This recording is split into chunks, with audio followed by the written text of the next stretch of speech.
अस्सलाम अज असी ना वारिस शाह के कुछ शेर पढ़ांगे। मैं भी अज फाल कढ़ी थोड़ी जी हीर वारिस शाह भी कभी कभी देख लैना शौक के नाल ना। वैसे तो 24 घंटे मैं मियाँ साहब की किताब सैफ मलूक उस अपने नाल रखदा तो उस पढ़दा। तो यह एक अजीब जिहा सफ़ा निकलिया सी डायलॉग है सच मलाह दा ते रांझे दा। लुढ़ण मलाह जिहड़ा ना दुनियादार आदमी है, दुनियादार बंदा बड़ा बेरहम हुंदा है। वो तो पैसा चाहिए हुंदा, हर गल च पैसा। तुसीं देखिया नहीं कि चंद रुपया की खातर लोग जिहड़े ने वो मार छड़दे ने फड़ के, जिहड़े मतलब दुनियादार बंदे हुंदे ने। फकीर तो खैर पैसे नाल मोह ही नहीं पालदा।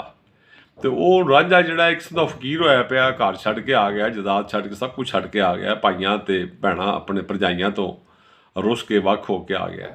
वो उन्होंने तरले पा रहा कि मैनू पार लै जा। अगों जिहड़ा मलाह उन्होंने कहता कि नहीं मैनू पैसे दे पहला।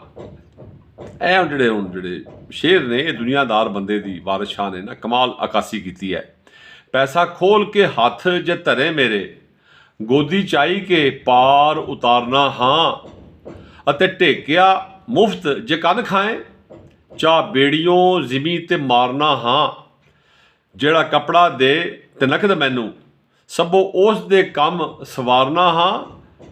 जोरावरी जे बेड़ी ते आण चढ़े अध वाटड़े डोब के मारना हाँ। वो डूमा अते फकीरां ते मुफ्त खोरां दूरों कुत्तियां वांग दुर कारना हाँ। वारिस शाह जियां पीरजादियां नू मुड्डों बेड़ी दे विच ना वाड़ना हाँ। ये है लाइना दुनियादार बंदा किन्ना डाढ़ा होंदा है। उन्होंने हर गल मतलब है वो जिन्ना भी वो काम करेगा ना वो कहेगा मैनू की लभेगा। सो हर इंसान जिहड़ा इस वास्ते लोग जिहड़े ने पीर फकीर यही अल्लाह वाले होंदे ने जिहड़े वंड के खाते ने। दुनियादार हर गल विच अपना मतलब लभदा है कि मैनू की लभेगा।